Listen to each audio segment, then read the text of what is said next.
I'll start introducing myself. So my name's Rosemary. I'm very thankful to be speaking here today about a topic that's very close to my heart. About 10 years ago, my mom was diagnosed with terminal cancer. And in the flurry of all kinds of medications and treatments and chemotherapy and everything that followed then, we struggled as a family to juggle home care with careers and family and trying to spend some quality time with my mom. And before we knew it, those last 4 months were over. And we never really had a chance to talk about what that meant for us emotionally. Clicker doesn't, yeah.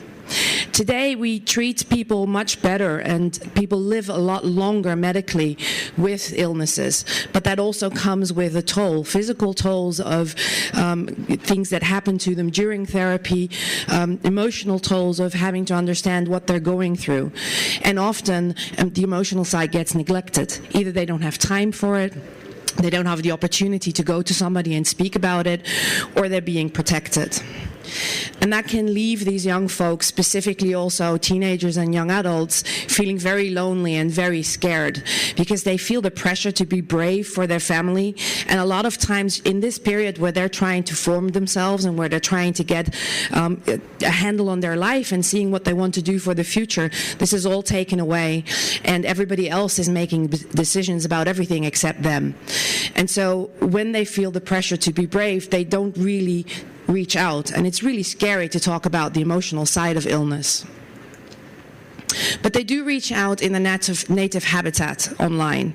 And so we've conducted a bit of research to look at what do teens talk about when they have cancer, Lyme disease, diabetes, or other serious long-term illnesses. And we found that about half of their questions are medical, even though they are in treatments. And about a third of all the teens that are reaching out online talk about personal advice, like should I wear a wig to school or do I just brave it? They also want to give back. They want to talk about their experience and help others. So they talk about how that, for example, the going on a trip, a school trip with diabetes worked for them and what happened and how they moved on from it. But generally, we find that more than half of these conversations are really negative. Even if they're going, for example, in cancer, they're going into remission and actually find that they do have a life after all, which I didn't expect. The talks are really still very negative. And this is where we come in. We believe that people need tools to help them guide through that process. We're a small nonprofit organization, we're self-funded, and we want to provide tools for teens and young adults and children as well, obviously, to help them work through the hard stuff that comes their way so that they can get emotionally stronger. We started with a book which is now being used in over 200 hospitals in the US. It's a book that is based on narrative therapy and journaling, because we believe that building your own narrative can help you build emotional strength and work through that hard stuff. We believe that young folks have a voice and they want to express that. And so we knew that after 35,000 copies that we were onto something, but we also knew we wanted to do more and we wanted to reach more teens. But how do you reach a teen audience that, doesn't read books anymore nowadays? So by the age of 21 in America, the average American will have played half the amount of hours of game as he does in school. So we decided if we wanted to reach a teen with a self-help tool, we needed to get them where they're at on their phones and playing games. So this is a short video about the game.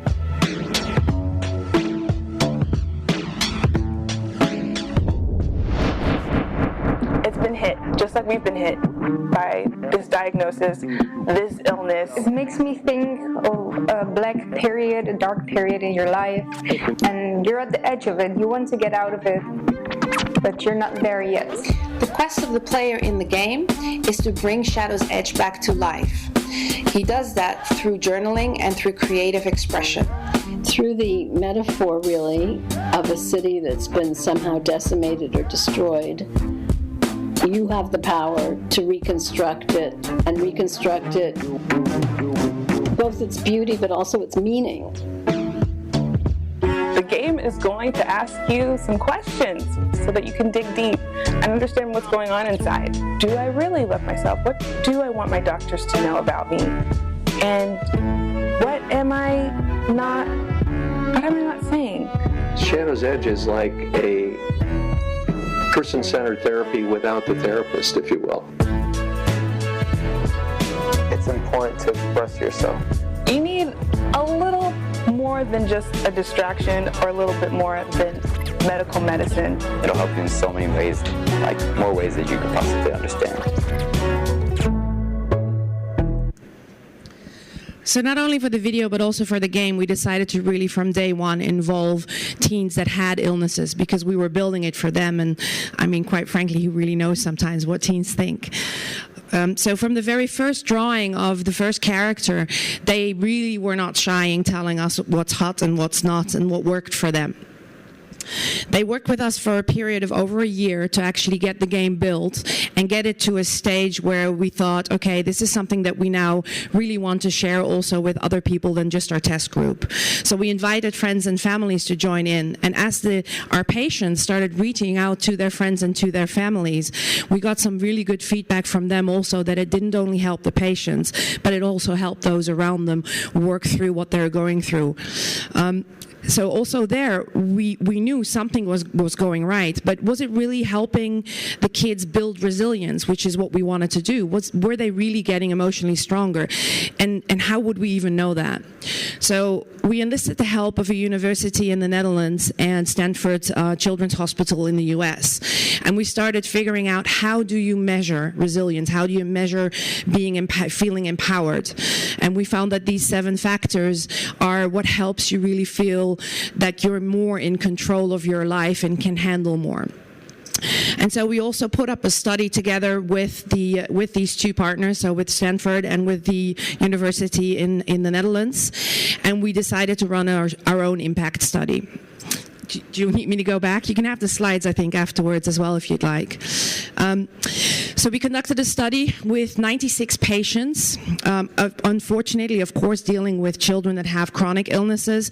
We ended up with 55 in the end that really did the 3-month period of playing 20 minutes a day. And we had a baseline study at the beginning. We asked them to fill out that same psychological baseline study at the end to see what the changes were. We then had the university and the hospital psychologists really measure that. Along the way, we also asked them to keep a daily diary of playing, how playing made them feel, how long they played, at which points they wanted to stop playing because it got too emotional, for example. We did spot interviews every month as well to talk to them, and we also asked them just questions about gameplay, basically, to figure out if the game was also fun, because of course otherwise they wouldn't keep playing. And fortunately, we found that all 7 factors of resilience were impacted positively by it, but specifically 3 factors stood out. So positive outlook on life was something, so optimism was something that was really largely impacted, as well as positive self-identity. We found that the players, through answering these questions, learned a lot about themselves and what they were really good at, which then helped them make decisions for what universities they wanted to go to, or what else they wanted to do with their lives. And we also found that we had a large impact on emotional regulation, so mood swings, being able to handle those better, knowing when they're coming. And in working with some of the therapists as well, we found that it was easier for them to regulate it in between therapy times. So the game helped prepare for that psychological therapy that they had. But we also knew it was limited because it was a 3-month study. It was only 55 participants. And frankly, if you want hospitals and doctors to endorse you and to provide the game, recommend the game to players, to some of their patients, of course, that's a bit tricky because that's really not their natural habitat. We needed to get them out of the comfort zone and having them also play the game to see what it's like, and then be able to give that to the teens. And so we knew that just our impact study wasn't enough. So currently what we're doing is we're doing a full-year academic and clinical study with one of the top 10 hospitals in the US, Lurie Children's Hospital, and with the support of the Fenberg Institute, so the Northwestern University, and the Osher Institute. We are testing with 174 cancer patients between the ages of 16 and 24. And they are all they're all going into remission, so they're in their last stages of cancer treatments. And what Loris has found before the game is that these teens and young adults, they are especially prone to really mood swings, to emotional regulation issues, because they now know that they're going into remission and they know that they have a life, but they really don't know what to do with it, and if it's even worth it, because in the case of cancer, it could come back any time. Plus, there's long-lasting effects from chemotherapy, etc., where they're still in pain, and depression is really high on their radar. And so that's one of the things that Lori really wants to look into. They also want to see if they can enhance empowerment, a feeling of control, that these kids have an active role in their life and in their treatment. And then last but not least, what we're going to do now for the first time, in the game you journal, you answer questions like you would in therapy basically. And for the first time with this group, we're also starting to read and see what they journal about. So we're looking at, are there narratives that keep coming up? Are there similarities of what they're doing? And with the consent of the patients, they are then going to share that in groups. The study started about 2.5 months ago. And we can already see from first results that similar to what we did in our own impact study, that it is working and that there are changes happening even after 2.5 months of playing. But we still have a long way to go, because we decide, for a clinical study in the US, you have to do at least 1 year, and you have to see long-term effects, and we have to be published about it. We had to have psychologists involved, really, of course. So this is still a long story, and it's quite early to talk here about it, but we're very positive and optimistic about it. So, can a game heal a sick teen? Of course not, but it can help them understand themselves better, reflect, and see what works for them. It can help them take a little bit more of an active role in their illness, and it can help them reach out and communicate in a community, to feel like they're not alone and that there is somebody out there just like them. So they can determine that their illness doesn't define them, but they do.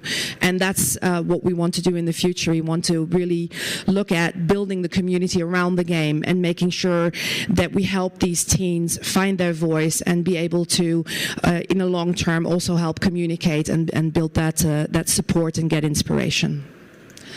So thank you very much for having me here. Then I'll leave you with some of the screenshots from our game that our teen players have created in the game, because it's not only about journaling, but it's also about artistic expression. And I'm here to take any questions you may have.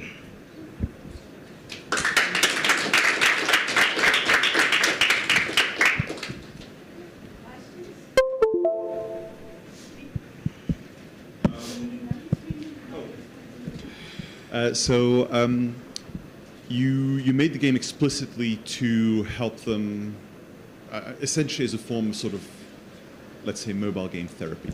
Yes. Did they know that the game was intended to help them? And do you think that made it more or less effective? It's an excellent question.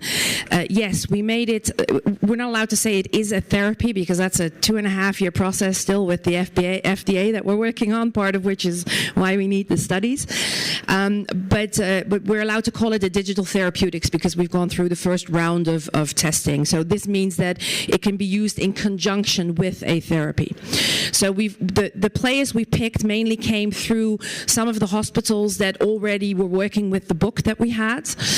And then we also recruited online and really specifically said we are looking to conduct player research, and what we need is teens between 16 and 24, young adults, that have a form of chronic or serious illness. We also had disabilities, actually, the people with disabilities that showed up, or missing limbs or things like that. So they knew what they were getting into. It did help us because we ran parallel tests with just players that had no illness. So we were able to see what the difference was, and we did see that when they worked through it, they did it more diligently. So they really tried it out to see if it could help them. That means also that the answers that they gave us were very explicit. So from the first thing that we did in the game, we really changed a lot because it just wasn't working for them. As an example, in the game you have to journal, you have to answer questions. They're quite tough questions. It's questions that therapists have put together with us, and they were saying, well, really they're not engaging. So even though I'm playing a game, it still feels like homework. And so we started rewording those questions to make them more interesting and to really feed them into the story of the city more, so that they made sense with the storyline of going through 3 phases to get the city rebuilt again. And we also, the other thing that they really wanted to do is get more rewards for the work that they were doing that were really visible and meant something to them. So everything in the game is like a metaphor. Every region, every area in the city has some form of meaning for yourself as a person. So there's, for example, there's a commercial district in which are all the questions that you answer about other people and how they communicate with you.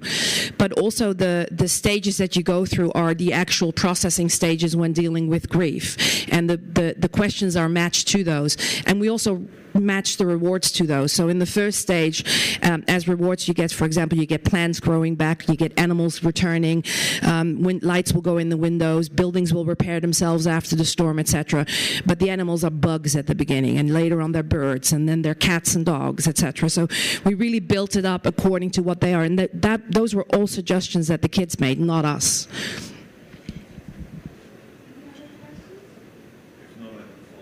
Sure.